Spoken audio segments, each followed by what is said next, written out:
Good morning. Today is Thursday, May 15th, 2025, and welcome to today's regular meeting of the California Fair Political Practices Commission. Ms. Vo, will you please take roll?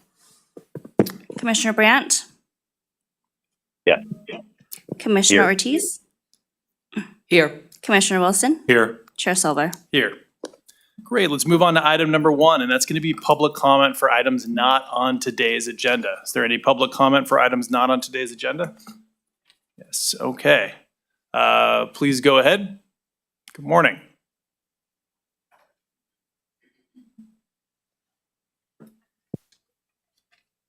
Good morning, you can go ahead.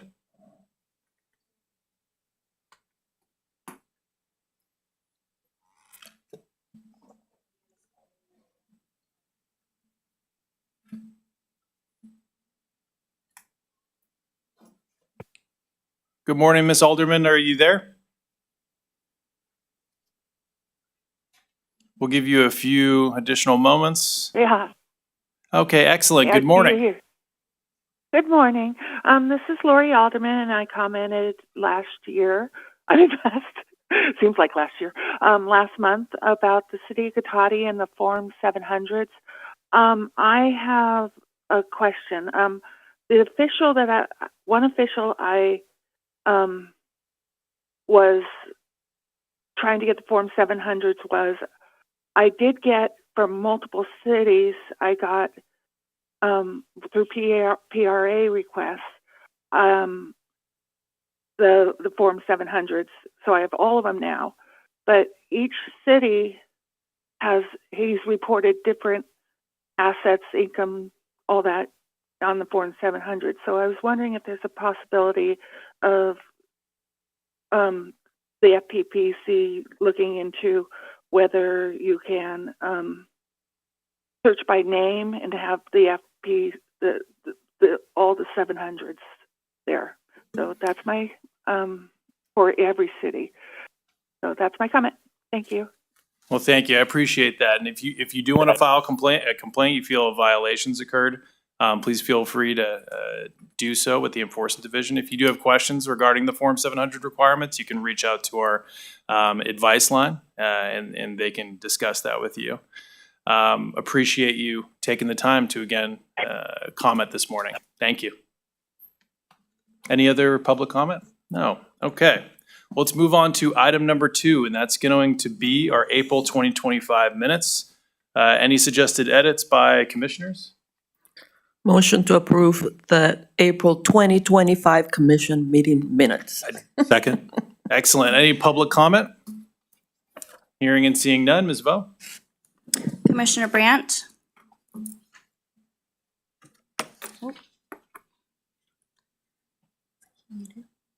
Aye. Commissioner Aye. Ortiz? Yes. Commissioner Wilson? Aye. Chair Silver? Aye. Motion passes. Excellent. Let's move on to our consent calendar. Today, that's going to be items 3 through 5. I do have a comment on item number 4, but I'm not planning on pulling any of these items. Do any commissioners wish to pull an item from the consent calendar? Okay. I'm going to go straight to item number 4, unless there's any comments on item number 3. But before that, I'm going to welcome up our Assistant Chiefs for the Enforcement Division, Angela Burton and Chris Burton. Good morning. Good morning. Good morning. So I don't have any questions on number 4. I just wanted to highlight for the regulated community our relatively new policy where we include copies of the communications that are at issue in the stipulations related to illegal mass mailings. I always found that to be an excellent tool for advising clients in this area of the law. So I'm glad that we're continuing to follow through with that practice. Thank you. And to the staff who prepared this STIP, I personally thought it was a very well-written STIP. It did an excellent job of fleshing out all the different factors that are considered in this area of the law. And again, that's also really critical and helpful for practitioners who are advising in this area. So thank you. Great job by you and your staff. Any other comments from commissioners on this item? Okay. Any other comments on any item on the consent calendar? So items 3, 4, or 5. Okay, do we, I make go a ahead. motion to approve the consent calendar that goes from items 3 through 5. Second? Do we have any public comment on the consent calendar? Okay, hearing and seeing none. Ms. Vo? Commissioner Brandt,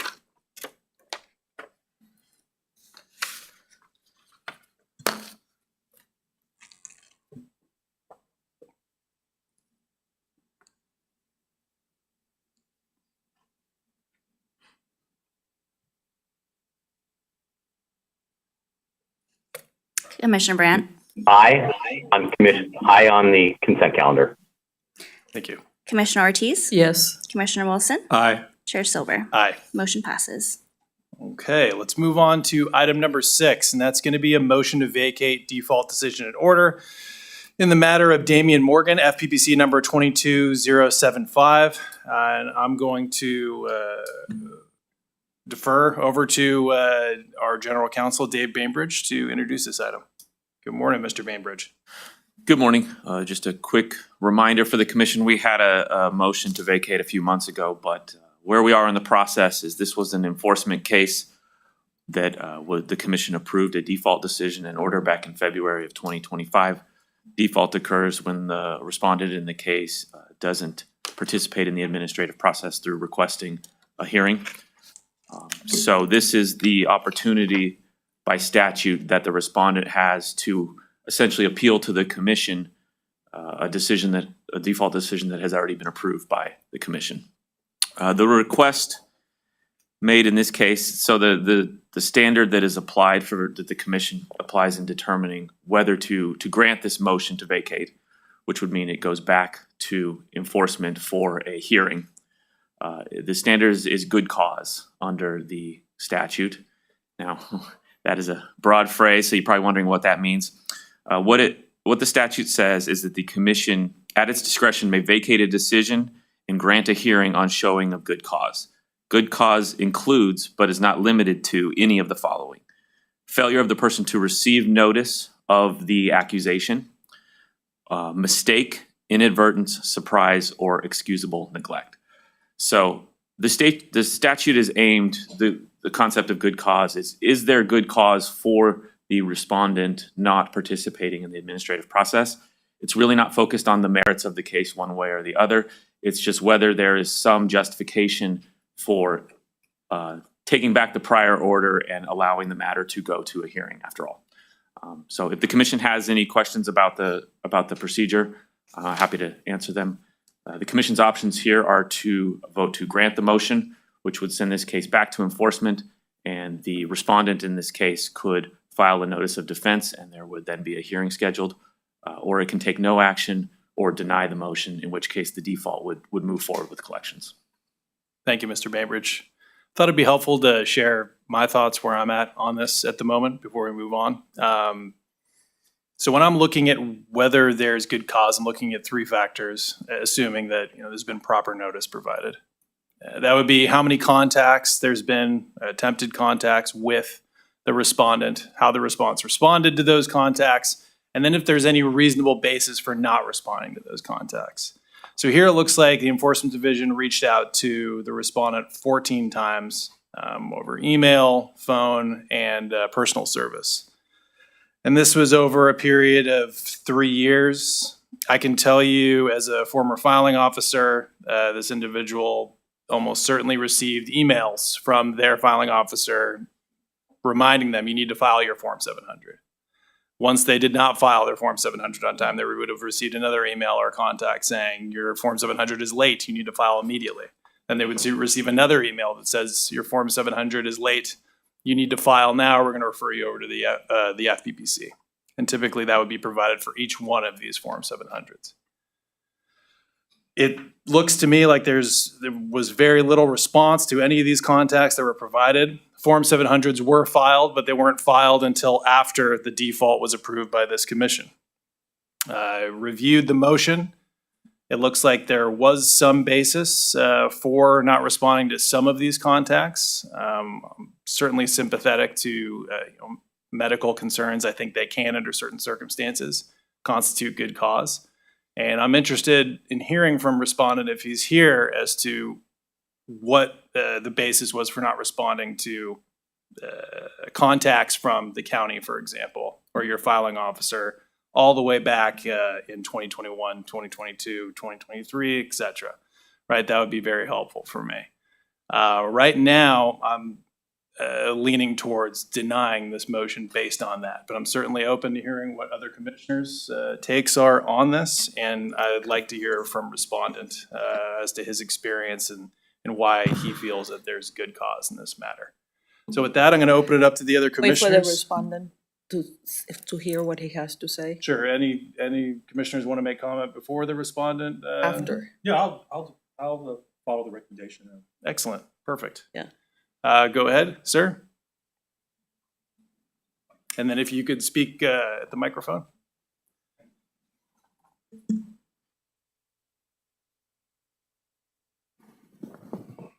Good morning, and thanks for the opportunity.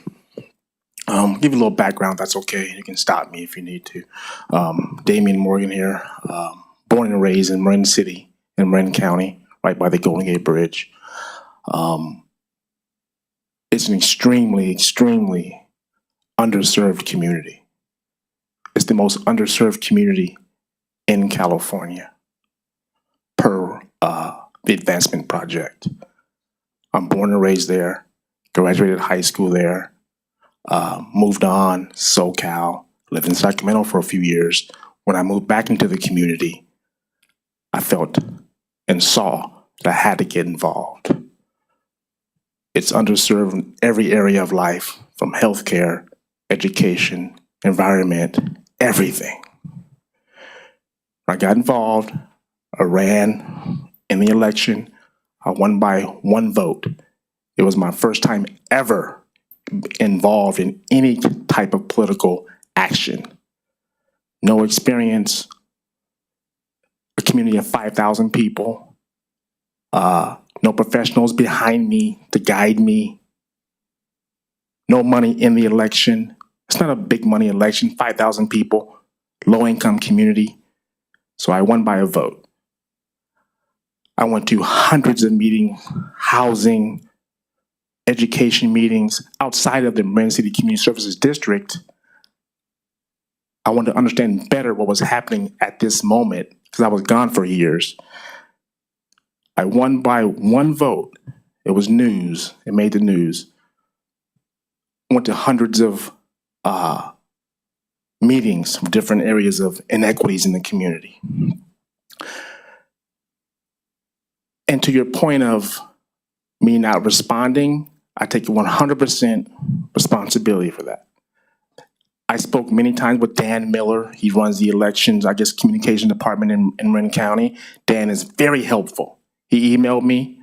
As of late, Laura has been in contact with me. She's been very helpful, extremely helpful. So I make no excuses. There's no excuses whatsoever. I just go back to the education of the process, which is no fault of anyone.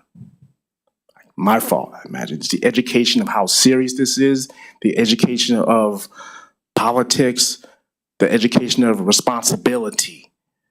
It's on me, but I lack the education and the seriousness of this, which is why I'm here today, and no fault of yours.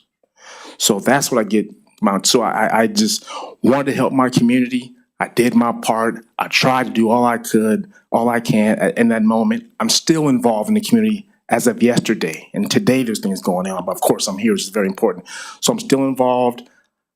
I lack the understanding. I take responsibility, and I ask from the depths of me for leniency in this process. That's what I ask of you. And thank you for your time.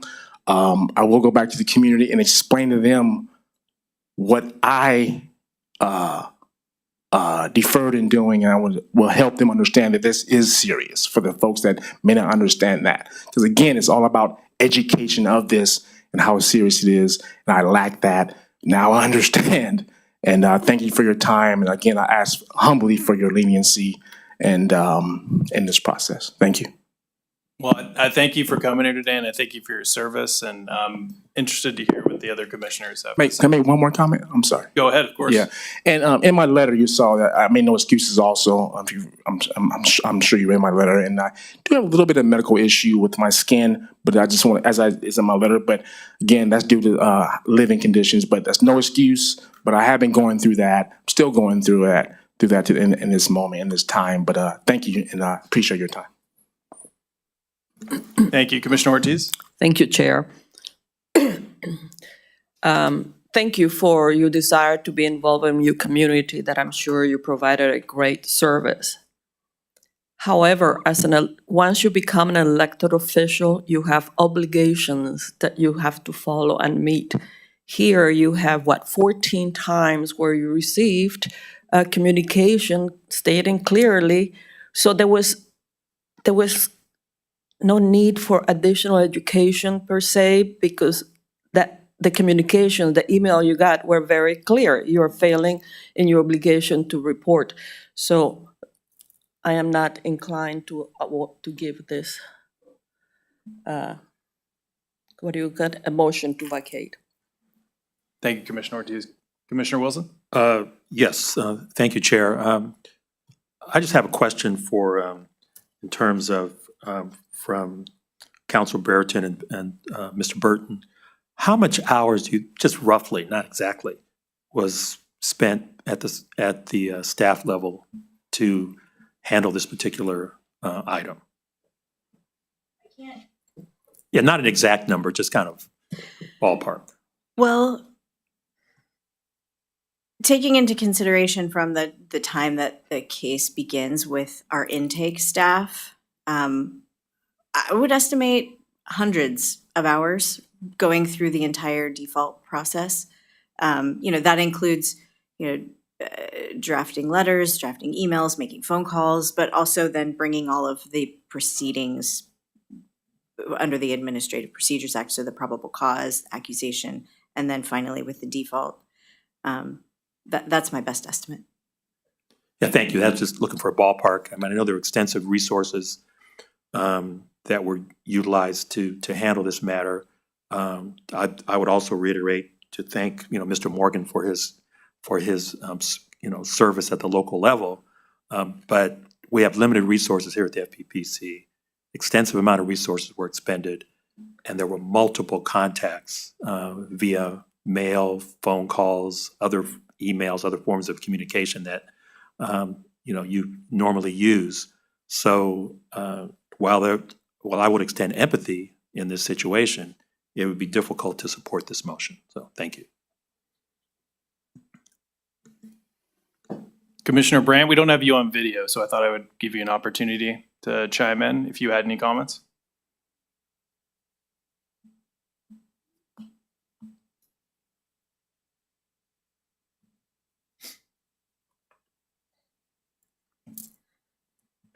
I do not have, following those comments, I do not have any further thing to say, but I share in that comment about we appreciate your service to your community and you can make a difference. And that's why, but given the amount of contacts and the amount of effort that had to be spent, I can't support a motion to.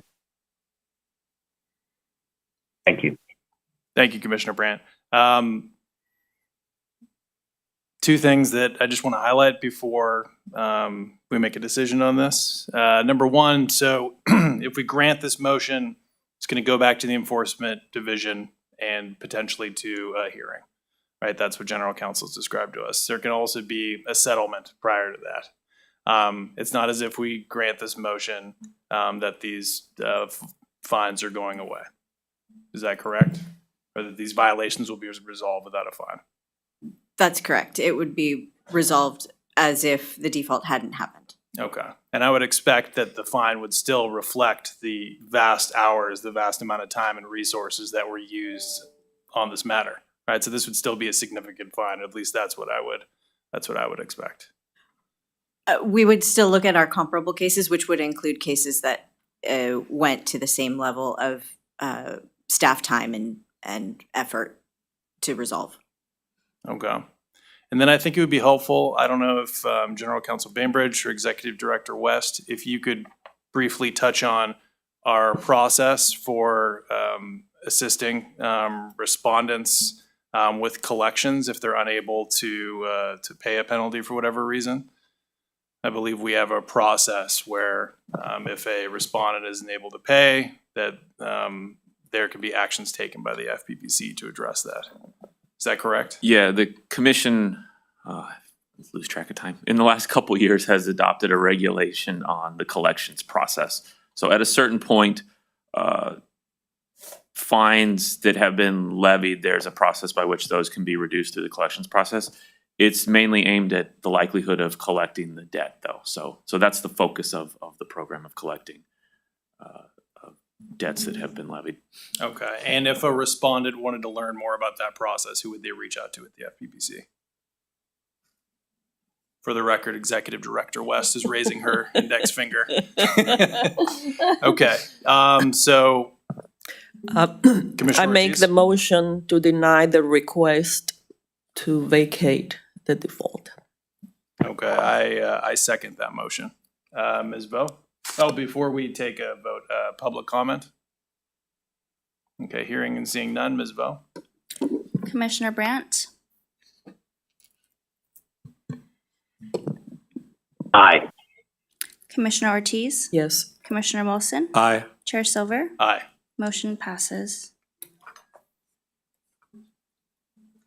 Okay, let's move on to item number 7, and that's going to be pre-notice discussion of proposed amendments to Regulation 18404.1, terminating and reopening committees. We're going to welcome Senior Commission Counsel Karen Harrison to the table up here.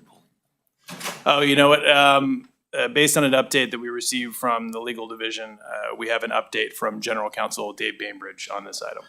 Yeah, it'd be our preference to pull this item and not hear it today. We got some information just this week from our partners at the Secretary of State's office that we want to, we have a scheduled meeting with them in a week or so. And I think this regulation, once we meet with them and iron out some details, will look very different. So rather than bringing it forward today, we thought we'd pull it and bring it back at a subsequent meeting. Excellent. In the meantime, I've reached out to the California Political Attorneys Association soliciting feedback on this regulation.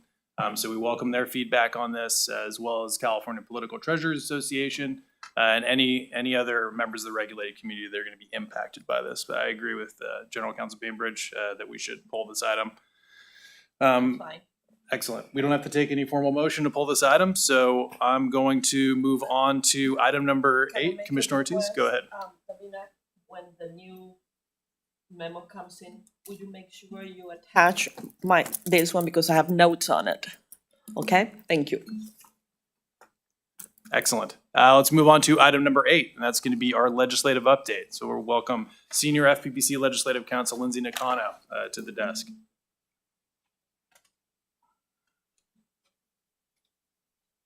Good morning, Ms. Nakano. Good morning. All right. So we have a lot of good news to report, it sounds like. Yes, things are moving along in the legislature. There are currently 16 active bills that affect the FPPC, and I'll go over status updates. I'll describe any amendments since the last meeting, and I'll update the commission on the anticipated fiscal impacts of the bills on the commission. There's also one bill, SB 644, relating to contribution limits for which the author has requested the commission's support. So I will bring that up for consideration later in my presentation, and I'll give a summary and there'll be opportunity for discussion. 644.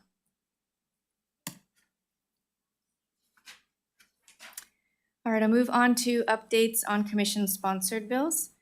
2 commission-sponsored bills are on the suspense file in the Assembly Appropriations Committee. Those are AB 359, which extends the FPPC's authority to contract with local agencies to administer and enforce their campaign finance and government ethics laws, and AB 775, which requires electronic filing of behested payment reports and alters and streamlines the reporting structure. The appropriations suspense hearings will be held next week, so we'll know more then about what makes it off. The costs on those bills are for AB 359, they're reimbursable by the local agency that contracts with the FPPC or local agencies. And the costs of AB 775 are about $170,000 annually for one position in IT and software costs. Commissioner Wilson? I don't want to interfere with your flow of your presentation, but I have a quick question on AB 359, and I don't necessarily expect you to know the answer to this question, like right at this stage. Do we have any idea how many local governments the FPPC currently contracts with? As far as I know, it's, our executive director will answer that. Hi, good afternoon, Galena West. Currently, we have one active contract with the city of San Bernardino. Oh, one? Okay, thank you.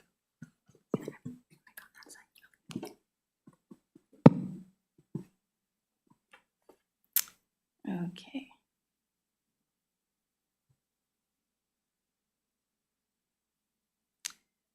Okay, moving on. There are 3 commission-sponsored bills that have passed in the Assembly.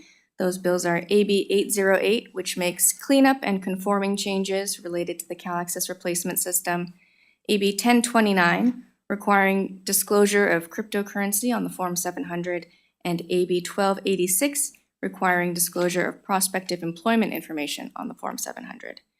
The Commission's costs on all 3 of those bills are minor and absorbable. 2 of those bills were amended in the last month. AB 808 was amended to add an email filing option in places where the bill would remove the fax option for submitting filings.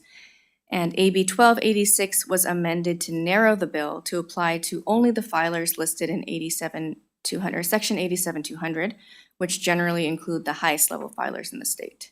And both of those amendments came out of the Assembly Elections Committee. The remaining 3 commission-sponsored bills are on the floor of the Assembly or Senate awaiting a vote.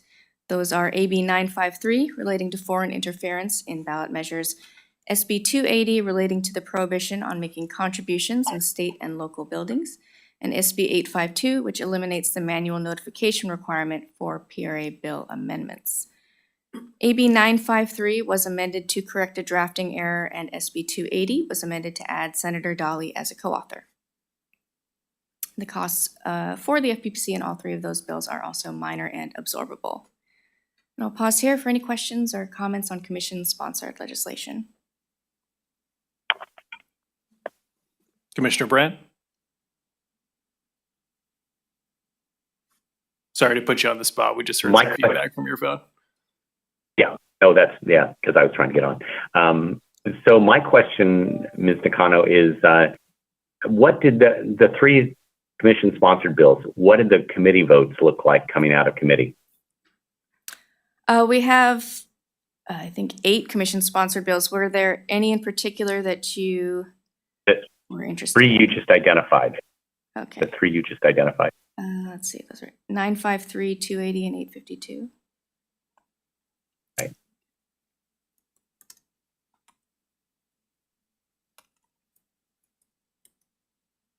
These are the ones that are on the floor now, correct? Yes. AB 953 passed in Assembly Election 7-0, so unanimously. 280.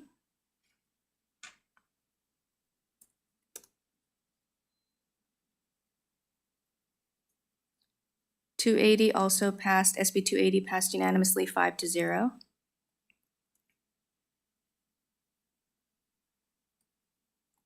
And I believe 852 was on consent, so I think that one was also unanimous. Okay, thank you. That's also any question I had. Excellent. I just thought it was worth noting that Senate Elections Chair Cervantes sought out a member of the other party, a Republican member, to join her as a co-sponsor. And we've always really appreciated that with our legislation, especially when we have a common sense proposal like this that cracks down on the appearance of impropriety. So thank you out there, Chair Cervantes. Okay, seeing no more questions, I will move on to other commission-related legislation. AB 950 relating to the campaign advertisement disclaimer requirements was amended to strike the previous changes made by the bill and instead make several other changes to the campaign ad disclaimer requirements. And these changes are detailed in the written legislation report, but I'll go over them briefly. The bill will clarify that ads on yard signs or billboards may have shortened committee names. The bill would provide detailed criteria and specific approved abbreviations for shortening top contributor names. The bill would change the way top contributor names must be separated or differentiated when they are not listed on separate lines, and it would shorten the disclosure statements required for ads not paid for by a candidate. That bill is currently on the Assembly floor, and the costs for the FPPC are minor and absorbable. Thank you. Is there any opposition to that bill? Not to my knowledge. Okay. Thank you. AB 1511 relates to the transfer of general election campaign funds. It passed in the Assembly and has been sent to Senate Rules for assignment.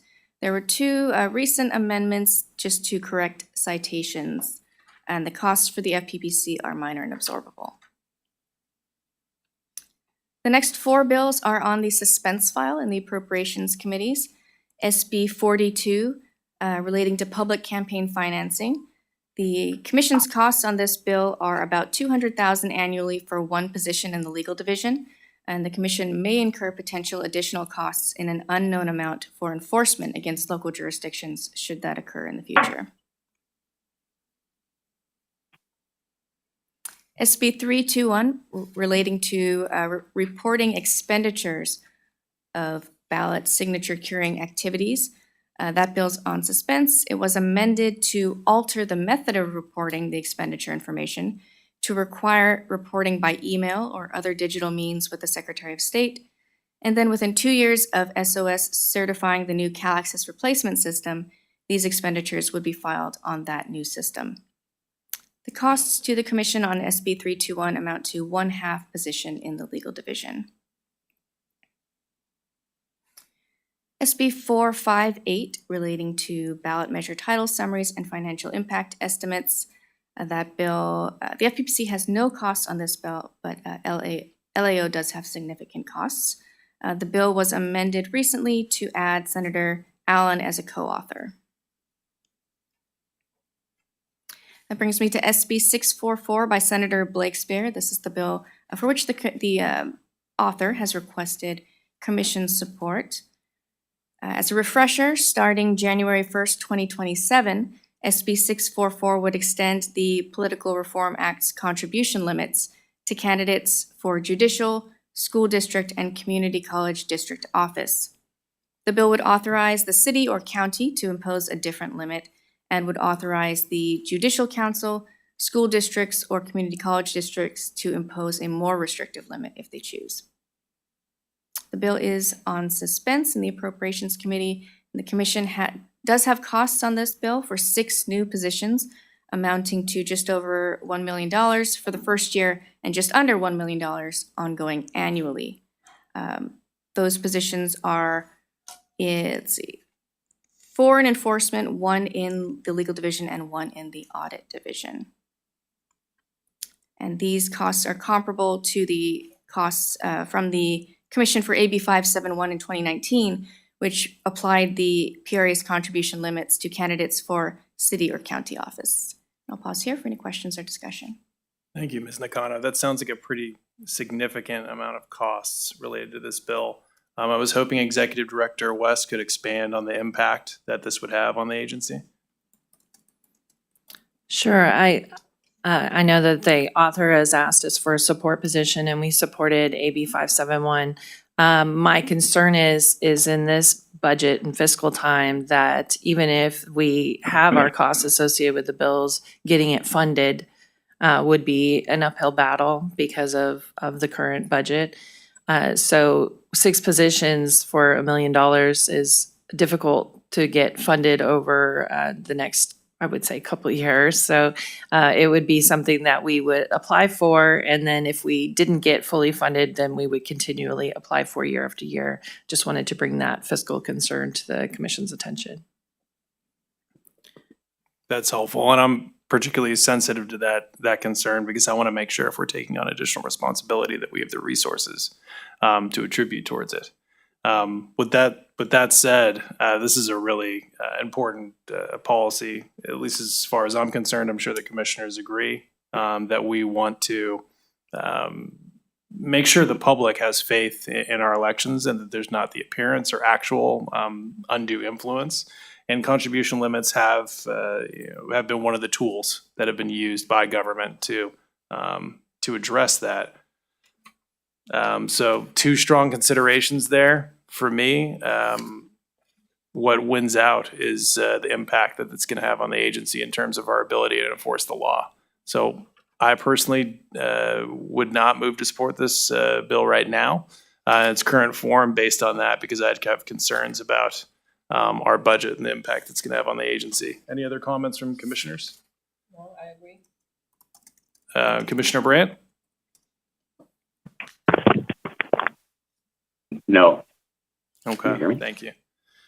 Right, yeah. Okay, so I don't think it's necessary for us to make a motion. Any public comment on this item? Is the author's office present? No, no public comment? Okay, I think we can move on to SB 760. Okay. This relates to making a exemption to the behested payment reporting requirement for public appeals for payment. That bill is on the Senate floor. It was amended last month to strike the reporting exemptions in the bill for printed material and email, and revise the speech exemption to apply to public speeches to a group of 100 or more individuals. The amendments also edit the exceptions to the reporting exemption per the Commission's suggestion, including changing "is informed" to "knows" in the second exemption, and making some other technical and clarifying changes. And the Commission does not have costs on that bill. And we have one more, SB 827, relating to the ethics training requirements for local agency officials. That bill is set for hearing in the Appropriations Committee on May 19th. It was amended to apply to department heads or similar administrative officers. Previously, it would have applied to any managerial level employees with responsibility over the agency's finances. So it is adding a different category of individuals to the training requirements. And it was amended subsequently to add Senator Araguin as co-author. And that concludes my update, but happy to answer any questions. Excellent, thank you. Any questions or comments from commissioners? Commissioner Wilson? Yes. Thank you, Councilman Kano, on your informative presentation.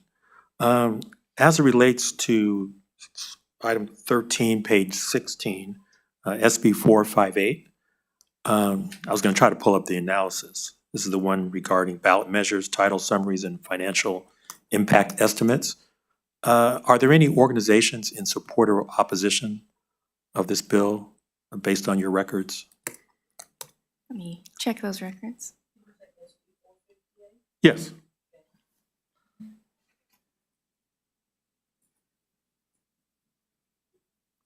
In support is California Common Cause, the Folsom Chamber of Commerce, / Choose Folsom, and the League of Women Voters of California. And I don't have record of opposition. Okay. I was just trying to, if you can recall, what was the rationale for changing this longstanding policy where the Attorney General writes the summary of proposed changes? Title.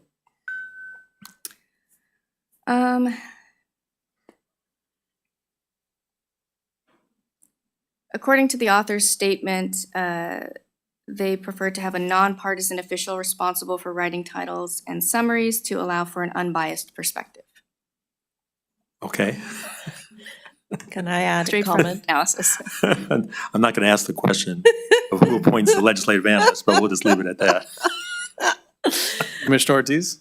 And this bill has been, the first time was 2008 that they have tried to change this, and several times have done that. So I would like to have, it's an opposition, so we're not taking any position at this point, hopefully never, but okay. Thank you. Any other comments? Okay, great. Any public comment? Okay, hearing and seeing none. Let's move on to our next item. And that's going to be our executive staff reports. And we're going to start with Assistant Chiefs of Enforcement, Angela Burton and Chris Burton. Welcome back. Hello again. Morning. Today's Enforcement Division staff report is submitted as is, but we're happy to answer any questions that the commission has. Commissioner Ortiz, do you have a question? Yes, oh no, not for you, but for Streamline. I think this would be the, Yeah?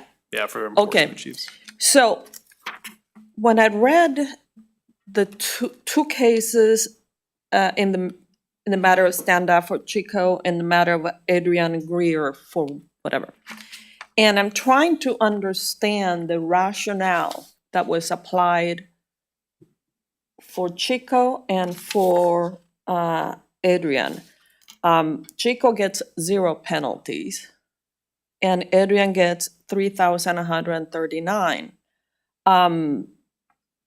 In the Chico is a lot of pre-election failures too, which I think is one of the most important parts of a campaign is right pre-elections, because that's when a lot of money tends to come in the last 2 weeks or whatever.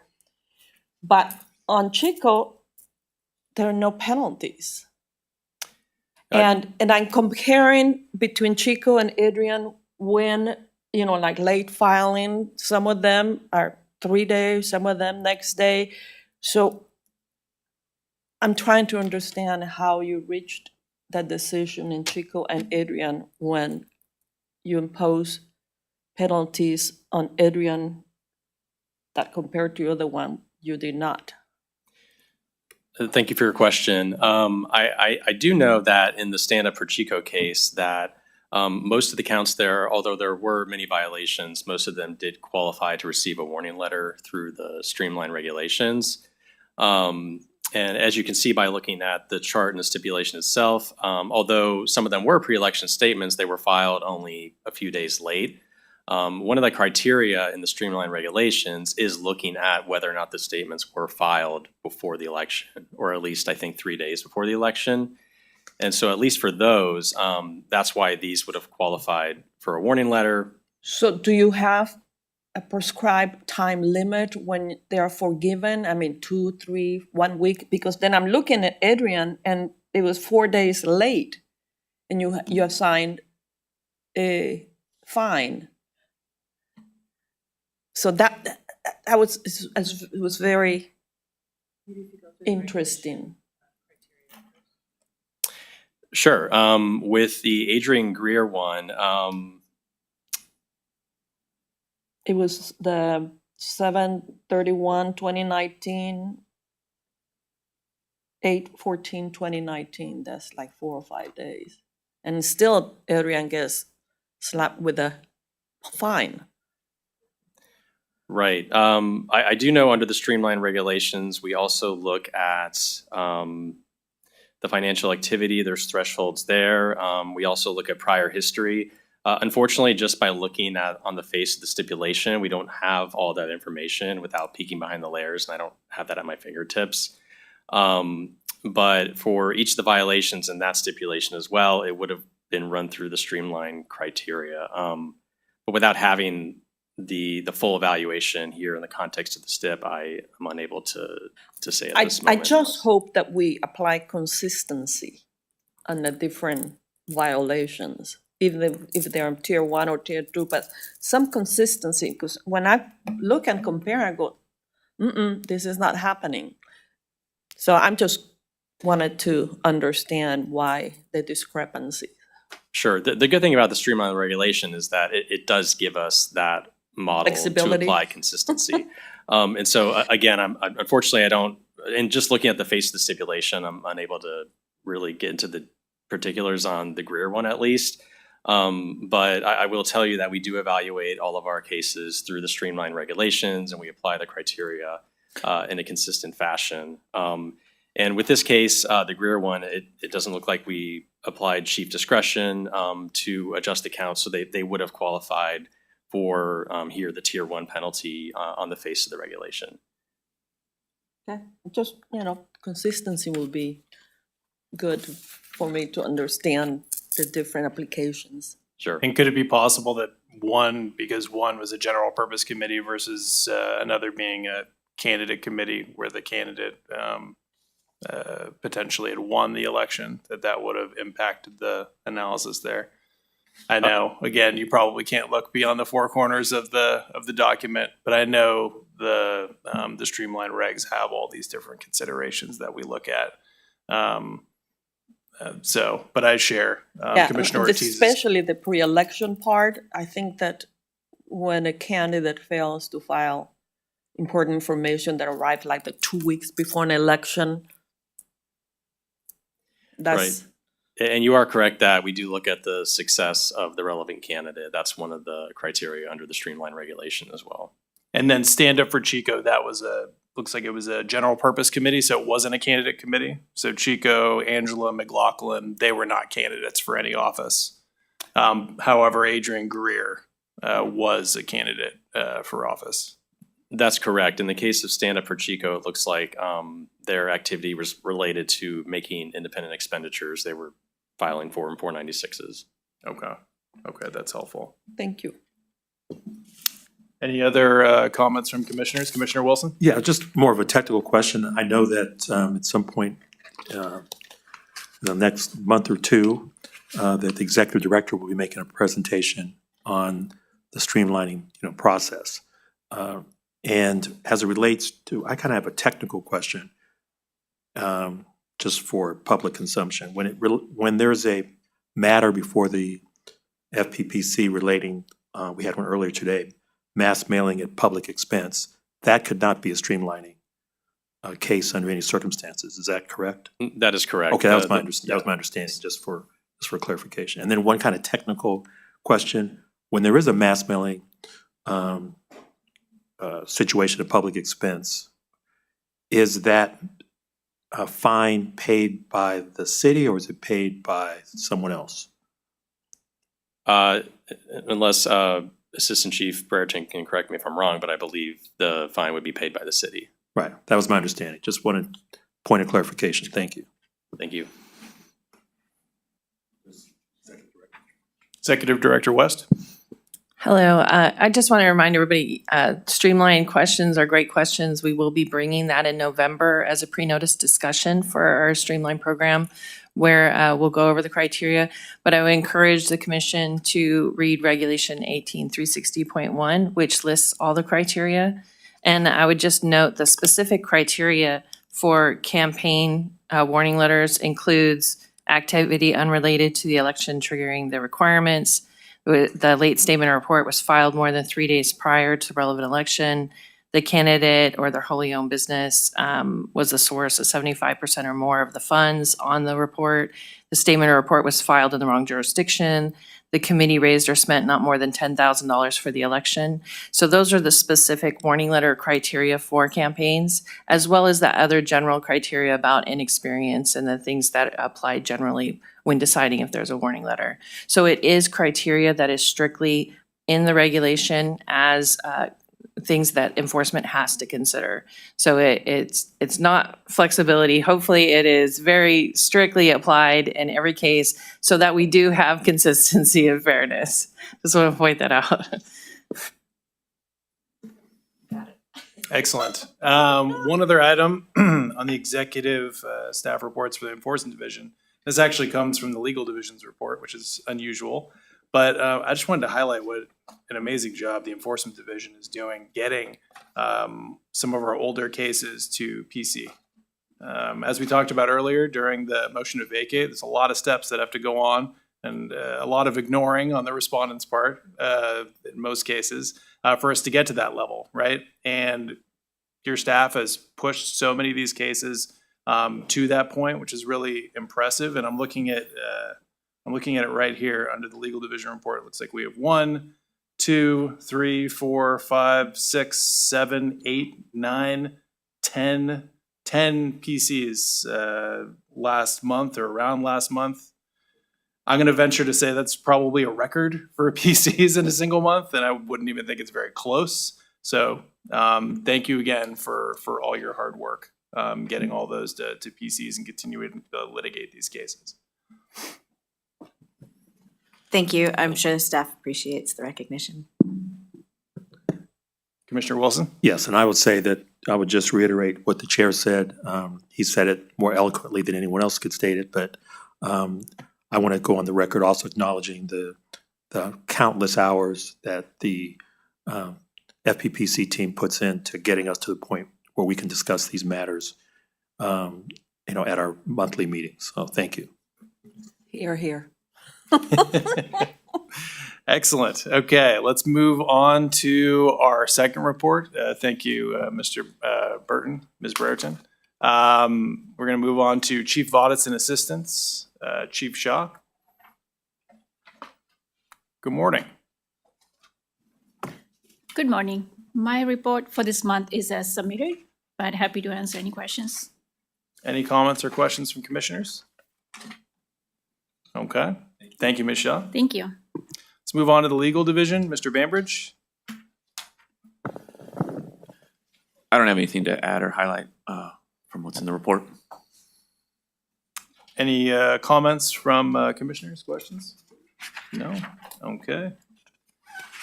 Why don't we move on to Chief Administration Wang, update from Administration Technology Division. Good morning. Good morning. I'm a report will submit as it is, but I'm happy to answer all the questions you have. Okay. I think it's worth noting, I don't know if all these are still open, but it looks like we have 3 open positions. We have attorney position, legal division, we have a political reform consultant, and our enforcement division chief. To the extent that those are open, we'd really encourage qualified applicants to apply. Any updates on statements of economic interests at this time? So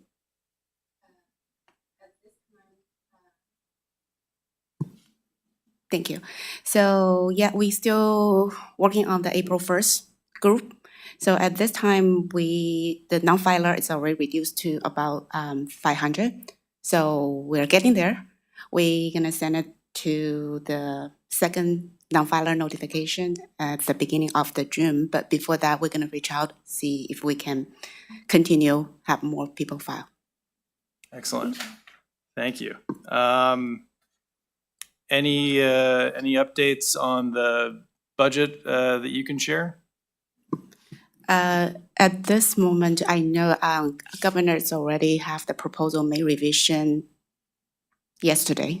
Yeah, so, but the detail, we have to wait until he eventually signed the budget act, which will be June 15. Okay. So, yeah, so no update at this moment. Thank you. Yeah. Commissioner Wilson? I'm assuming that any proposed cuts would not impact the FPPC. That would be our ultimate goal. Yes.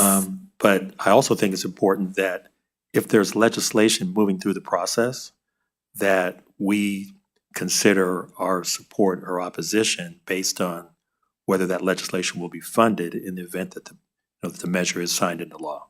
Yeah, definitely. At this moment, for me, it's no news is good news. So Okay, all right, thank you. Okay, great. Thank you. Any comments from commissioners? Looks like there are none. So I'm going to throw it over to our executive director. I have nothing to add except for I concur that all legislation should be fully funded. Well, we're all on board. We're all on board with that. And I'm glad that we have Commissioner Wilson and Commissioner Ortiz and Commissioner Brandt to keep an eye out on that. So I thought we should highlight a panel that was hosted by our Public Outreach and Technology Committee that includes Commissioner Wilson and myself that we hosted last month. Last month, the FPPC's Public Outreach and Technology Committee launched a series of informational panels focused on effectively regulating and leveraging artificial intelligence in the political process. Both the committee and the commission have prioritized understanding how this transformational technology may impact our agency, our mission, and most importantly, public trust, in my opinion. The first panel was held last month on April 22nd. It focused on a timely and practical question, and that's how can the FPPC determine whether a campaign advertisement has been generated or modified using AI? So this issue is especially relevant to the FPPC in light of California's recent enactment of AB 2355, which requires that a disclaimer appear on any campaign advertisement that's created or altered with AI. So we're going to be publishing a report soon that's going to be prepared by our executive fellow that's going to share our key findings from that panel. In sum, the panel has provided us with a range of perspectives on the current capabilities and limitations of available detection tools and methods, and we continue to receive valuable input from stakeholders in this area. There are organizations that were unable to participate in the panel, including Google, Was It AI, and Proofig. I also want to extend my sincere thanks to the panelists who took their time to participate on this panel, and that would be Dr. James O'Brien, professor of computer science at UC Berkeley, Kevin Guo, a CEO of Hive AI, a company that provides a tool that identifies when a specific piece of content has been modified or generated with AI. And lastly, Katie Brook and Andrew Kabak from Adobe, who also informed us as to what Adobe is doing to ensure that the public is aware of whether an image that they're looking at in the campaign context is modified or generated with AI. And a special thanks to my partner in crime on the Public Outreach Technology Committee, Commissioner Wilson. Thank you so much for your contribution to this series. And thank you to our executive fellow, Eva Hartman, who staffed the committee, and to the rest of the staff at the FPPC that assisted us in putting on this panel. So please keep an eye out for the next installment in this series. Our upcoming panel, scheduled for later this year, is going to explore how ethics agencies like the FPPC can use AI to promote transparency and increase efficiency. We're excited to highlight the many promising use cases emerging across the public sector as we continue to evaluate the role of AI in fulfilling our mission. So thanks again, everybody, for assisting with that panel. Any comments from commissioners? Any public comment on that item? No? Okay. Then I think we're going to go ahead and move on to our last item, and that's going to be item number 10, Commissioner comments and proposed future agenda items. Do we have any? Okay. Then I am going to move to adjourn. Excellent. Ms. Vo? Commissioner Brandt,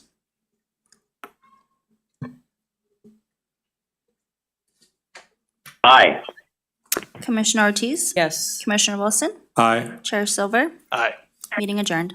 Great.